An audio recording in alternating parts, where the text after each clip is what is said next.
Hi friends, welcome back to Uma Basava blog Kannada. ನಾನು Uma. Friends, ಎಲ್ಲರೂ ಹೇಗಿದ್ದೀರಾ? ಎಲ್ಲರೂ ಚೆನ್ನಾಗಿದ್ದೀರಾ ಅಂತ ಅಂದ್ಕೊಳ್ತೀನಿ. ದಯವಿಟ್ಟು ಇನ್ನೂ ಯಾರೆಲ್ಲ ಚಾನಲ್ನ ಸಬ್ಸ್ಕ್ರೈಬ್ ಮಾಡ್ಕೊಂಡಿಲ್ಲ, ಸಬ್ಸ್ಕ್ರೈಬ್ ಮಾಡ್ಕೊಳ್ಳಿ. ವಿಡಿಯೋನ ಎಲ್ಲೂ ಸ್ಕಿಪ್ ಮಾಡ್ದೇ ಕೊನೆವರೆಗೂ ನೋಡಿ. ಇನ್ ಕೇಸ್ ಈ ವಿಡಿಯೋ ಏನಾದ್ರು ನಿಮಗೆ ಇಷ್ಟ ಆಯಿತು ಅಂತ ಹೇಳಿದ್ರೆ ದಯವಿಟ್ಟು ಒಂದು ಲೈಕ್ ಮಾಡಿ, ಮತ್ತು ನಿಮ್ಮ ಫ್ರೆಂಡ್ಸ್ ಆ್ಯಂಡ್ ಫ್ಯಾಮಿಲಿಗೂ ಶೇರ್ ಮಾಡಿ. ಫ್ರೆಂಡ್ಸ್, ಇದು ಬಂದು ಮಂಗಳವಾರದ ದಿನದ ವ್ಲಾಗು, ಅಂದರೆ ವೈಕುಂಠ ಏಕಾದಶಿ ದಿನದ ವ್ಲಾಗು. ಬೆಳಿಗ್ಗೆಯಿಂದನೇ ವ್ಲಾಗ್ನ ನಾನು ಶುರು ಮಾಡಿದ್ದೀನಿ. ಸುಮಾರು ಒಂದು 3:30 ಆಗಿತ್ತು ಟೈಮು. ಸೊ 3:30ಇಂದನೇ ವ್ಲಾಗ್ನ ನಾನು ಶುರು ಮಾಡಿದೆ. ಇನ್ನು ಬೆಳಿಗ್ಗೆ ಎದ್ದು ಸ್ವಲ್ಪ ಮನೆ ಕಸ ಎಲ್ಲ ಗುಡಿಸಿ ನೀರಿಗೆ ಸ್ವಲ್ಪ ಅರಿಶಿನ ಮತ್ತು ಉಪ್ಪು ಹಾಕಿ ಮನೆನ ಒರೆಸ್ಕೊತಿದ್ದೀನಿ. ಮಂಗಳವಾರ ಆಗಿರೋದ್ರಿಂದ ಪ್ರತಿ ಮಂಗಳವಾರ, ಶುಕ್ರವಾರ, ಅಮಾವಾಸ್ಯೆ ಹುಣ್ಮೇಲಿ ನೀರಿಗೆ ಅರಿಶಿನ ಮತ್ತು ಉಪ್ಪು ಹಾಕಿ ಮನೆನ ನೀಟ್ ಮಾಡಿಕೊಂಡ್ರೆ, ಕ್ಲೀನ್ ಮಾಡಿಕೊಂಡ್ರೆ ಒಳ್ಳೆಯದು ಅಂತ ಅಂತಾರೆ ಅಲ್ವಾ. ಸೊ ಹಾಗಾಗಿ ಮನೆಯೆಲ್ಲ ಒರೆಸ್ಕೊಂಡು ನಾನು ಕೂಡ ಸ್ನಾನ ಮಾಡಿಕೊಂಡೆ. ಏಕಾದಶಿ ಇದ್ದಿದ್ದರಿಂದ ನಾನು ಕೂಡ ಉಪವಾಸ ಇದ್ದೆ. ಮನೇಲಿ ನಾರ್ಮಲಾಗಿ ಮನೆ ಪೂಜೆ ಯಾವ ಥರ ಮಾಡ್ಕೊತಿದ್ನೋ ಅದೇ ಥರ ಪೂಜೆ ಮಾಡಿಕೊಂಡೆ. ಇನ್ನು ಸ್ವಲ್ಪ ಲೇಟ್ ಆಗಿಬಿಟ್ರು ಕೂಡ ಪಾಪು ಇಟ್ಕೊಂಡು ಪೂಜೆ ಎಲ್ಲ ಮಾಡಲಿಕ್ಕಾಗಲ್ಲ ಅಂತ ಹೇಳ್ಬಿಟ್ಟು ಸ್ವಲ್ಪ ಬೇಗನೆ ಮಾಡಿಕೊಂಡು, ಇನ್ನು ಹೊಸ್ಲು ಪೂಜೆಗೂ ಕೂಡ ಹೊಸ್ಲಿಗೆ ಅರಿಶಿನ ಎಲ್ಲ ಹಾಕಿ ಗಂಧ, ಅರಿಶಿನ, ಕುಂಕುಮ ಎಲ್ಲನೂ ಇಟ್ಟು ರೆಡಿ ಮಾಡಿಕೊಂಡು, ಈ ಕಡೆ ತುಳಸಿ ಕಟ್ಟೆಗೂ ಕೂಡ ಅರಿಶಿನ ಕುಂಕುಮ ಎಲ್ಲನೂ ಇಟ್ಕೊಂಡು, ಮತ್ತು ಅಲೋವೆರಾ ಗಿಡ ಇದೆಯಲ್ಲ ಅದಕ್ಕೂ ಕೂಡ ರೆಡಿ ಮಾಡಿಕೊಂಡು, ಇನ್ನು ಹೊಸ್ಲಿಗೆ ರಂಗೋಲಿನೂ ಕೂಡ ಬಿಟ್ಕೊಂಡೆ. ಮತ್ತು ಈ ವಿಡಿಯೋ ಬಂದು ನನ್ನ ಕೊನೆಯ ವಿಡಿಯೋ, ಈ ವರ್ಷದ ಕೊನೆಯ ವಿಡಿಯೋ. ಎಷ್ಟು ಬೇಗ ದಿನಗಳು ಕಳೀತಿದೆ ಅಂತಲೇ ಹೇಳಲಿಕ್ಕಾಗ್ತಿಲ್ಲ. ನಾನು ಯೂಟ್ಯೂಬಲ್ಲಿ ಸ್ವಲ್ಪ ವ್ಯೂಸು ಕಮ್ಮಿನೇ. ಕೆಲವೊಂದು ಸಲ ಅನಿಸ್ಬಿಡುತ್ತೆ, ವ್ಯೂಸ್ ಬಂದಿಲ್ಲ ಅಂದ್ರೂ ಯಾಕೆ ವಿಡಿಯೋ ಮಾಡಬೇಕು, ಸುಮ್ಮನೆ ಅದೇ ಇಂಟ್ರೆಸ್ಟನ್ನು ಅಂಗಡಿ ಕಡೆ ತೋರಿಸ್ಕೊಂಡ್ರೂ ಆಗುತ್ತೆ ಅಂತ. ಬಟ್ ಕೆಲವೊಂದು ಸಲ ಅನಿಸುತ್ತೆ, ಯಾವುದೇ ಒಂದು ಕೆಲಸ ಸಕ್ಸಸ್ ಆಗಬೇಕು ಅಂತ ಹೇಳಿದ್ರೆ ಸಡನ್ನಾಗಿ ಯಾವುದೂ ಕೂಡ ರಿಸಲ್ಟ್ ಸಿಕ್ಕಲ್ಲ. ಕಂಟಿನ್ಯೂಸ್ ಆಗಿ ನಾವು ಕೂಡ ಎಫರ್ಟ್ ಆಗ್ತು ಅಂತ ಹೇಳಿದ್ರೆ ಒಂದಲ್ಲ ಒಂದಿನ ರಿಸಲ್ಟ್, ಒಳ್ಳೆ ರಿಸಲ್ಟ್ ಅನ್ನೋದು ಸಿಕ್ಕುತ್ತೆ ಅಂದ್ಕೊಂಡು ಆ ಒಂದು ಹೋಪಲ್ಲಿ ನಾನು ಈ ಕೆಲಸನ ನಾನು ಮಾಡ್ತಾಯಿದ್ದೀನಿ. ಅಂದರೆ ನಾನು ಯೂಟ್ಯೂಬ್ನ ಮಾಡ್ತಾಯಿದ್ದೀನಿ. ಅಂದ್ಕೊಂಡಿದ್ದೀನಿ ಮುಂದಿನ ವೀಡಿಯೋಗಳಲ್ಲಿ, ಅಂದರೆ ಹೊಸ ವರ್ಷದ ವೀಡಿಯೋಗಳಲ್ಲಿ ಒಂದು ಒಳ್ಳೊಳ್ಳೆ ಕಂಟೆಂಟ್ ಕೊಟ್ಟು ವೀಡಿಯೋನ ಮಾಡೋಣ ಅಂದ್ಕೊಂಡು ಪ್ಲ್ಯಾನ್ ಮಾಡ್ಕೊಂಡಿದ್ದೀನಿ. ಇವಾಗ ಯಾವ ಥರ ಸಪೋರ್ಟ್ ಮಾಡ್ತಾಯಿದ್ದೀರಾ, ಅದಕ್ಕಿಂತ ಹೆಚ್ಚಾಗಿ ಸಪೋರ್ಟ್ ಮಾಡಿ ಅಂತ ನಾನು ನಿಮ್ಮಲ್ಲಿ ಕೇಳ್ಕೊಳ್ತೀನಿ. ಇನ್ನು ಪೂಜೆಗೆಲ್ಲ ರೆಡಿ ಮಾಡಿಕೊಂಡು ಪೂಜೆನೂ ಕೂಡ ಸ್ಟಾರ್ಟ್ ಮಾಡಿಕೊಂಡೆ. ಸ್ವಲ್ಪ ಏನಾದರೂ ಪೂಜೆ ಮಾಡೋದು ಲೇಟ್ ಆಗಿಬಿಡ್ತು ಅಂತ ಹೇಳಿದ್ರೆ ನನ್ನ ಮಗ ಕೂಡ ಎದ್ದುಬಿಡ್ತಾನೆ. ಸೊ ಅವನು ಎದ್ದಾಗ ಪೂಜೆ ಮಾಡೋಕ್ಕಾಗಲ್ಲ ಅಂತ ಹೇಳ್ಬಿಟ್ಟು ಪೂಜೆ ಮುಗಿಸ್ಕೊಂಡೆ. ಇನ್ನು ಮಂಗಳವಾರ ಆಗಿರೋದ್ರಿಂದ ಸ್ವಲ್ಪ ಬ್ರಾಹ್ಮಿ ಮುಹೂರ್ತದಲ್ಲಿ ಪೂಜೆ ಎಲ್ಲ ಮಾಡಿಕೊಂಡ್ರೆ ತುಂಬಾ ಒಳ್ಳೆಯದು ಅಂತ ಅಂದ್ಕೊಂಡು, ಸೊ ಬೆಳಿಗ್ಗೆನೇ ಪೂಜೆಗೆಲ್ಲ ರೆಡಿ ಮಾಡಿಕೊಂಡು ಪೂಜೆನೂ ಕೂಡ ಮುಗಿಸ್ಕೊಂಡೆ.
ಪೂಜೆ ಎಲ್ಲ ಮುಗಿಸ್ಕೊಂಡು ತಿಂಡಿಗೆ ಅಂತ ಹೇಳ್ಬಿಟ್ಟು ಹಸಿ ಅವರೆಕಾಯಿ ಇತ್ತು. ಸೊ ಹಾಗಾಗಿ ಒನ್ ಪಾಟ್ ಡಿಶ್ ಥರ ಹಸಿ ಅವರೆಕಾಯಿ ಹಾಕಿ ತರಕಾರಿ ಹಾಕಿ ಪಲಾವ್ ಮಾಡಿಬಿಡೋಣ ಅಂತ ಹೇಳ್ಬಿಟ್ಟು, ಸೊ ಮೊದಲಿಗೆ ಅಕ್ಕಿ ಎಲ್ಲನೂ ತೊಳೆದು ನೆನೆಯಾಕ್ಬಿಡೋಣ ಅಂತ ಹೇಳ್ಬಿಟ್ಟು ಅಕ್ಕಿನ ತೊಳೆದು ಅದ್ರ ನೀರನ್ನು ಸ್ವಲ್ಪ ಪಾಟ್ ಇತ್ತಲ್ಲ, ಗಿಡಗಳಿತ್ತಲ್ಲ, ಸೊ ಅದಕ್ಕೆ ಹಾಕ್ತಾಯಿದ್ದೀನಿ.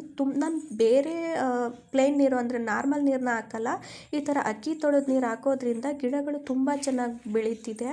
ಇನ್ನು ಪಲಾವ್ ಮಾಡ್ಕೊಳ್ಳಿಕ್ಕೆ ಸ್ಟವ್ ಮೇಲೆ ಒಂದು ಕುಕ್ಕರ್ನ ಇಟ್ಕೊಂಡು ಕುಕ್ಕರ್ ಕಾದಾದಮೇಲೆ ನಾನಿಲ್ಲಿ ಒಂದು 2 ಸ್ಪೂನ್ ಆಗುವಷ್ಟು ಎಣ್ಣೆನ ಹಾಕ್ಕೊಂಡಿದ್ದೀನಿ. ಎಣ್ಣೆ ಕಾದಾದಮೇಲೆ ಹೋಲ್ ಸ್ಪೈಸಸ್ನೆಲ್ಲನೂ ಹಾಕ್ಕೊಂಡು ಇದಕ್ಕೆ ಒಂದು ಈರುಳ್ಳಿ, ಹಸಿಮೆಣ್ಸಿನ್ಕಾಯಿ ಹಾಕಿ ಅದು ಸ್ವಲ್ಪ ಫ್ರೈ ಆದಮೇಲೆ ನಾನಿಲ್ಲಿ ಒಂದು ಅರ್ಧ ಸ್ಪೂನ್ ಆಗುವಷ್ಟು ಶುಂಠಿ ಬೆಳ್ಳುಳ್ಳಿ ಪೇಸ್ಟನ್ನು ಹಾಕ್ಕೊಂಡು ಅದು ಸ್ವಲ್ಪ ಹಸಿ ವಾಸನೆ ಹೋದ್ಮೇಲೆ ಒಂದು ಮೀಡಿಯಮ್ ಸೈಜ್ ಈರುಳ್ಳಿ, ಕ್ಯಾರೆಟು, ಕೋಸು ಮತ್ತು ಬೀನ್ಸು ಇಷ್ಟನ್ನು ಹಾಕ್ಕೊಂಡು ಮಿಕ್ಸ್ ಮಾಡ್ಕೊಂಡಿದ್ದೀನಿ. ನಂತರ ನಾನಿಲ್ಲಿ ಹಸಿ ಅವರೆಕಾಯಿನ ಹಾಕ್ಕೊಂಡು ಮಿಕ್ಸ್ ಮಾಡಿಕೊಂಡು ಸ್ವಲ್ಪ ಇದು ಉಪ್ಪೆಲ್ಲ ಅಬ್ಸರ್ವ್ ಆಗೋ ಥರ ಸ್ವಲ್ಪ ಉಪ್ಪನ್ನ ಹಾಕಿ ಮಿಕ್ಸ್ ಮಾಡಿಕೊಂಡು ಲಿಡ್ನ ಕ್ಲೋಸ್ ಮಾಡಿ ಒಂದು 2-3 ನಿಮಿಷ ಬೇಯಿಸ್ಕೊಳ್ತೀನಿ. ಅಷ್ಟರಲ್ಲಿ ಒಂದು ಮಸಾಲೆ ರೆಡಿ ಮಾಡ್ಕೊಳ್ಳಿಕ್ಕೆ ಒಂದು ಚಿಕ್ಕ ಸ್ಪೂನಲ್ಲಿ ಒಂದು 3 ಸ್ಪೂನ್ ಆಗುವಷ್ಟು ತೆಂಗಿನ ತುರಿ ಮತ್ತು ಖಾರಕ್ಕೆ ಅನುಗುಣವಾಗಿ 1-2 ಹಸಿಮೆಣ್ಸಿನ್ಕಾಯಿ, ಒಂದು 5-6 ಗೋಡಂಬಿ ಮತ್ತು ಸ್ವಲ್ಪ ಒಂದು ಅರ್ಧ ಇಡೀ ಕೊತ್ತಂಬರಿ ಸೊಪ್ಪು, ಅರ್ಧ ಇಡೀ ಪುದೀನ ಸೊಪ್ಪನ್ನ ಹಾಕಿ ಈ ಥರ ನುಣ್ಣಗೆ ರುಬ್ಕೊಂಡಿದ್ದೀನಿ. ಈ ಕಡೆ ತರಕಾರಿ ಕೂಡ ಅಷ್ಟೇ ಒಂದು ಕಾಲು ಭಾಗದಷ್ಟು ಬೆಂದಿತ್ತು. ಇನ್ನು ರುಬ್ಕೊಂಡಿರೋ ಮಸಾಲೆನ ಹಾಕಿ ಸ್ವಲ್ಪ ನೀರನ್ನ ಸೇರಿಸಿ ಚೆನ್ನಾಗಿ ಹಸಿ ವಾಸನೆ ಹೋಗೋವರೆಗೂ ಕೂಡ ಫ್ರೈ ಮಾಡಿಕೊಂಡು ನಂತರ ಒಂದು 1/4 ಕಪ್ ಆಗುವಷ್ಟು ಮೊಸರನ್ನ ಹಾಕಿ 1 ಸ್ಪೂನ್ ಆಗುವಷ್ಟು ಧನಿಯಾ ಪೌಡ್ರು, ಅರ್ಧ ಸ್ಪೂನ್ ಆಗುವಷ್ಟು ಗರಂ ಮಸಾಲ ಹಾಕಿ ಅದು ಸ್ವಲ್ಪ ಹಸಿ ವಾಸನೆ ಹೋದ್ಮೇಲೆ ನೆನೆಸಿ ಎತ್ತಿಟ್ಕೊಂಡಿರೋ ಅಕ್ಕಿನ ಹಾಕಿ ಅದ್ರ ಮೆಜರ್ಮೆಂಟ್ ತಕ್ಕನಾಗಿ ನೀರನ್ನ ಹಾಕಿ ಸ್ವಲ್ಪ ಕಸೂರಿ ಮೇಥಿ ಮತ್ತು ರುಚಿಗೆ ತಕ್ಕನಷ್ಟು ಉಪ್ಪನ್ನ ಹಾಕ್ಕೊಂಡು ಲಿಡ್ನ ಕ್ಲೋಸ್ ಮಾಡಿ ನಾನಿಲ್ಲಿ ಒಂದು 2 ವಿಷಲ್ ಕೂಗಿಸ್ಕೊಂಡಿದ್ದೀನಿ. ನಾನು ಉಪವಾಸ ಇದ್ದಿದ್ದರಿಂದ ಇನ್ನು ಹಸ್ಬೆಂಡ್ಗಷ್ಟೇ ಅಡುಗೆ ಮಾಡಬೇಕಾಗಿತ್ತು. ಇನ್ನು ಮಧ್ಯಾಹ್ನಕ್ಕೂ ಅವ್ರಿಗೊಂದು ಸಲ ಏನು ಮಾಡೋದು ಅಂತ ಹೇಳ್ಬಿಟ್ಟು 1 ಪಾಟ್ ಡಿಶ್ ಥರನೇ ಪಲಾವ್ನ ಮಾಡ್ಕೊಂಡಿದ್ದೀನಿ. ಈ ತಿಂಡಿನೇ ಸ್ವಲ್ಪ ಖಾರ ಕಮ್ಮಿ ಹಾಕಿದ್ದೀನಿ, ನನ್ನ ಮಗುಂಗೂ ಕೂಡ ಕೊಡಬೇಕಲ್ವ. ಸೊ ಹಾಗಾಗಿ ಖಾರ ಕಮ್ಮಿ ಹಾಕಿ ಸ್ವಲ್ಪ ಜಾಸ್ತಿ ಬೇಯಿಸ್ಕೊಂಡಿದ್ದೀನಿ. ಇನ್ನಿದ್ರ ಜೊತೆಗೆ ರಾಯ್ತ ಮತ್ತು ಸೌತೆಕಾಯಿನ ಹಾಕಿದ್ದೀನಿ. ಇನ್ನು ಅಷ್ಟರಲ್ಲಿ ಹಸ್ಬೆಂಡ್ ಕೂಡ ರೆಡಿಯಾಗಿದ್ರು. ಸ್ವಲ್ಪ ಬೇಗ ತಿಂಡಿ ಆಗಿದ್ದರಿಂದ ಶಾಪ್ಗೆ ಹೋಗೋಕ್ಕೆ ಮುಂಚಿತವಾಗಿ ತಿಂಡಿನ ಮಾಡ್ಕೊಂಡು ಹೋದರು. ಇನ್ನು ನಾನು ಮನೇಲಿ ಇನ್ನೂ ಸಣ್ಣ ಪುಟ್ಟ ಕೆಲಸ ಎಲ್ಲ ಮುಗಿಸ್ಕೊಂಡು ಪಾಪುಗೂ ತಿಂಡಿ ಮಾಡಿಸಿ ನಾನು ಕೂಡ ಶಾಪ್ ಹತ್ರ ಬಂದೆ. ಇನ್ನು ಶಾಪಲ್ಲೂ ಕೂಡ ಪೂಜೆ ಮಾಡಬೇಕಿತ್ತಲ್ವ. ಸೊ ಹಾಗಾಗಿ ಶಾಪಲ್ಲೂ ಕೂಡ ಪೂಜೆ ಮಾಡೋಣ ಅಂದ್ಕೊಂಡು ಬಂದೆ. ಸುಮಾರು ಒಂದು 10:30 ಮೇಲೆ ಪೂಜೆ ಮಾಡಿದೆ. 10:30 ಮೇಲೆ ಟೈಮ್ ಚೆನ್ನಾಗಿತ್ತು ಅಂತ ಹೇಳ್ಬಿಟ್ಟು 10:30 ಮೇಲೆ ಶಾಪಲ್ಲೂ ಕೂಡ ಪೂಜೆ ಮುಗಿಸ್ಕೊಟ್ಟೆ. ಇನ್ನು ಇದಾದಮೇಲೆ ನಾನು ವೀಡಿಯೋನ ಕಂಟಿನ್ಯೂ ಮಾಡೇ ಇಲ್ಲ. ಇನ್ನು ಕಂಟಿನ್ಯೂ ಸಂಜೆ ವೀಡಿಯೋ ಇದು. ಸುಮಾರು ಟೈಮು ಒಂದು 6:30 ಟೈಮ್ ನೋಡ್ಕೊಂಡಿಲ್ಲ, ಒಂದು 6:30-7 ಗಂಟೆ ಆಗಿತ್ತು. ಇನ್ನು ಸಂಜೆನೂ ಕೂಡ ಮನೇಲಿ ಪೂಜೆ ಮಾಡಿಬಿಡೋಣ ಅಂತ ಹೇಳ್ಬಿಟ್ಟು ಸಂಜೆ ಪೂಜೆನೂ ಕೂಡ ಮುಗಿಸ್ಕೊಂಡೆ. ಇನ್ನು ಪೂಜೆ ಎಲ್ಲ ಆದಮೇಲೆ ಮನೇಲಿ ಸ್ವಲ್ಪ ಬಾದಾಮ್ ಪೌಡ್ರು ಮಾಡ್ಕೋಬೇಕಿತ್ತು. ಸೊ ಹಾಗಾಗಿ ಬಾದಾಮ್ ಪೌಡ್ರು ಮಾಡ್ಕೊಂಡು ಬಿಡೋಣ ಅಂತ ಹೇಳ್ಬಿಟ್ಟು ಒಂದು ಪ್ಯಾನ್ನ ಇಟ್ಕೊಂಡು ನಾನಿಲ್ಲಿ ಒಂದು 2 ಗ್ಲಾಸ್ ಆಗುವಷ್ಟು ನಾನು ನೀರನ್ನ ಕಾಯಲಿಕ್ಕೆ ಇಟ್ಕೊಂಡಿದ್ದೀನಿ. ಇನ್ನು ನೀರು ಕುದಿಲಿಕ್ಕೆ ಸ್ಟಾರ್ಟ್ ಆದಾಗ ನಾನಿಲ್ಲಿ ನಾನು ತೋರಿಸ್ತಿದ್ದೀನಲ್ಲ ಅದರಲ್ಲಿ ಒಂದು 2 ಕಪ್ ಆಗುವಷ್ಟು ನಾನು ಬಾದಾಮಿನ ಹಾಕ್ಕೊಂಡಿದ್ದೀನಿ. ಇನ್ನು ಕುದೀತಿದೆ ಅಂದಾಗ ಒಂದು 2-3 ನಿಮಿಷದಲ್ಲೆಲ್ಲ ಈ ಥರ ಸಿಪ್ಪೆ ಬಿಡೋಕ್ಕೆ ಸ್ಟಾರ್ಟ್ ಆಗುತ್ತೆ. ಸೊ ಇವಾಗ ಇದನ್ನು ಕೆಳಗಡೆಗೆ ಇಳಿಸ್ಕೊಂಡು ಬಾದಾಮಿಲಿ ಸಿಪ್ಪೆ ಎಲ್ಲನೂ ಕೂಡ ಬಿಡಿಸ್ಕೊಂಡಿದ್ದೀನಿ. ನಂತರ ಅದೇ ಪ್ಯಾನ್ನ ಕಾಯಕ್ಕೆ ಇಟ್ಕೊಂಡು ಬಿಡಿಸ್ಕೊಂಡಿರೋ ಬಾದಾಮಿನ ನಾನಿಲ್ಲಿ ಡ್ರೈ ರೋಸ್ಟ್ ಮಾಡ್ಕೊತಾ ಇದ್ದೀನಿ. ಅದು ಬ್ರೌನ್ ಕಲರ್ ಬರೋವರೆಗೂ ಡ್ರೈ ರೋಸ್ಟ್ ಮಾಡಿಕೊಂಡು ಅದು ಘಮ ಬರೋಕ್ಕೆ ಸ್ಟಾರ್ಟ್ ಆಗುತ್ತೆ ಅಲ್ಲಿವರೆಗೂ ಡ್ರೈ ರೋಸ್ಟ್ ಮಾಡಿಕೊಂಡು ಅದು ಕಂಪ್ಲೀಟಾಗಿ ತಣ್ಣಗಾದ್ಮೇಲೆ ಒಂದು ಮಿಕ್ಸಿ ಜಾರ್ಗೆ ಬಾದಾಮಿನ ಹಾಕ್ಕೊಂಡು ಮತ್ತು ಇದಕ್ಕೆ ಒಂದು ಅರ್ಧ ಬೌಲಷ್ಟು ಗೋಡಂಬಿ ಮತ್ತು ಒಂದು ಅರ್ಧ ಬೌಲಷ್ಟು ಪಿಸ್ತಾನ ಹಾಕ್ಕೊಂಡು ಸ್ವಲ್ಪ ಅರಿಶಿನ ಹಾಕ್ಕೊಂಡು ನಾನಿಲ್ಲಿ ಒಂದು 2 ಸ್ಪೂನ್ ಆಗೋಷ್ಟು ಸಕ್ಕರೆನ ಹಾಕ್ಕೊಂಡು ಸ್ವಲ್ಪ ಏಲಕ್ಕಿನ ಹಾಕಿ ಮತ್ತು ಇದಕ್ಕೆ ಕೇಸರಿನ ಕೂಡ ಆ್ಯಡ್ ಮಾಡಿಕೊಂಡು ನಾನಿಲ್ಲಿ ಈ ಥರ ನುಣ್ಣಗೆ ರುಬ್ಕೊಂಡಿಲ್ಲ, ಜಾಸ್ತಿ ನುಣ್ಣಗೂ ಇಲ್ಲ, ಜಾಸ್ತಿ ತರಿಗೂ ಇಲ್ಲ, ಆ ಥರ ರುಬ್ಕೊಂಡಿದ್ದೀನಿ. ನಾನು ಮಿಕ್ಸಿ ಜಾರ್ ಸ್ಟಾರ್ಟಿಂಗು ಚಿಕ್ಕದು ತೊಗೊಬಿಟ್ಟಿದ್ದೆ, ಆಮೇಲೆ ದೊಡ್ಡದಕ್ಕೆ ಹಾಕ್ಕೊಂಡು ರುಬ್ಕೊಂಡಿದ್ದೀನಿ. ಸೊ ಹೋಮ್ ಮೇಡ್ ಬಾದಾಮಿ ಪೌಡ್ರು ಹೆಲ್ದಿಯಾಗಿ ರೆಡಿ ಆಯಿತು. ನಾನಿಲ್ಲಿ ಸಕ್ಕರೆ ಕಮ್ಮಿ ಹಾಕಿದ್ದೀನಿ, ಯಾಕಂತ ಹೇಳಿದ್ರೆ ನನ್ನ ಮಗುಂಗೂ ಇದನ್ನು ಕೊಡೋದ್ರಿಂದ ಸಕ್ಕರೆನ ಸ್ವಲ್ಪ ಕಮ್ಮಿ ಆಗುತ್ತೆ. ಇನ್ನು ಈ ಪೌಡ್ರನ್ನ ಏನಾದ್ರು ಸ್ವೀಟ್ ಮಾಡಿದಾಗ, ಹಾಲಿಗೆ ಅಥವಾ ಪಾಯಸ ಮಾಡಿದಾಗ ಯೂಸ್ ಮಾಡ್ಕೊಳ್ಬೋದು. ಚೆನ್ನಾಗಿರುತ್ತೆ, ಹೆಲ್ದಿಯಾಗೂ ಇರುತ್ತೆ ಮತ್ತು ಟೇಸ್ಟಿಯಾಗಿರುತ್ತೆ. ಇನ್ನು ಇದಾದಮೇಲೆ ನಾನು ಕೂಡ ಶಾಪ್ ಹತ್ರ ಬಂದೆ. ಇನ್ನು ದೇವಸ್ಥಾನಕ್ಕೆ ಹೋಗ್ಬೇಕಿತ್ತಲ್ವ. ಸೊ ಹಾಗಾಗಿ ಶಾಪ್ ಹತ್ರ ಬಂದು ಶಾಪ್ ಕ್ಲೋಸ್ ಮಾಡಿಕೊಂಡು ಇಲ್ಲೇ BM ಶ್ರೀ ನಗರದಲ್ಲಿದ್ದ ದೇವಸ್ಥಾನಕ್ಕೆ ಬಂದ್ವಿ. ಸ್ವಲ್ಪ ರಶ್ ಕಮ್ಮಿ ಇತ್ತು. ಒಂಟಿಕೊಪ್ಪಲು ದೇವಸ್ಥಾನಕ್ಕೆ ಹೋಗಬೇಕು ಅಂದ್ಕೊಂಡಿದ್ವಿ, ಬಟ್ ಅಲ್ಲಿ ದರ್ಶನನೇ ಒಂದು 2 ಅವರ್ ಆಗುತ್ತೆ ಅಂತ ಅಂತಿದ್ರು. ಸೊ ಹಾಗಾಗಿ BM ಶ್ರೀ ನಗರದಲ್ಲಿ ಇದೆ. ಸೊ ಅಲ್ಲಿಗೆ ಬಂದಿದ್ವಿ. ತುಂಬ ಚೆನ್ನಾಗಿ ಅಲಂಕಾರ ಮಾಡಿದರು, ಜನನೂ ಸ್ವಲ್ಪ ಕಮ್ಮಿ ಇದ್ದರು.